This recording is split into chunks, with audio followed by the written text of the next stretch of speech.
കാർഷിക രംഗം തകർന്നടിഞ്ഞിരിക്കുന്ന സാഹചര്യത്തിൽ അന്യായമായ ഭൂനികുതി വർധനവ് പിൻവലിക്കണമെന്ന് Kerala Congress executive chairman Mons Joseph MLA.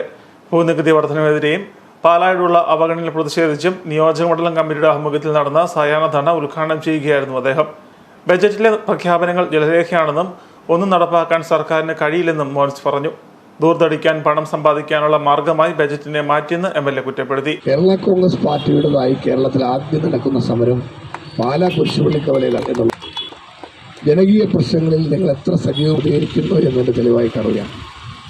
ആ സമരം കോട്ടയം ജില്ലയിൽ നടന്നു എന്നുള്ളതിൽ പ്രസിഡന്റ്, പാലായിൽ നടക്കുന്നു എന്നുള്ളത് നിയോജകമണ്ഡലം പ്രസിഡന്റിനും പാലായിലെ എല്ലാ നേതാക്കൾക്കും ഉപകാരിക്കും. ഇവിടെ ഒരു തിങ്കളാഴ്ച മുതൽ നിയമസഭയിൽ ബഡ്ജറ്റിനെ കുറിച്ചുള്ള ചർച്ച വരികയാണ്. ഗവൺമെൻറ് ഇടതുപക്ഷ മുന്നണിയുടെ മുഖ്യമന്ത്രി ശ്രീ പിണറായി വിജയൻ നയിക്കുന്ന ഗവൺമെൻറ്റിൻ്റെ 9ാമത്തെ വർഷത്തിൽ ഇപ്പോൾ വെച്ച ഈ ബഡ്ജറ്റ് ജനങ്ങൾക്ക് ഏറ്റവും കൂടുതൽ ഉപദ്രവം ഉണ്ടാക്കുന്ന നിലയിലാണ്.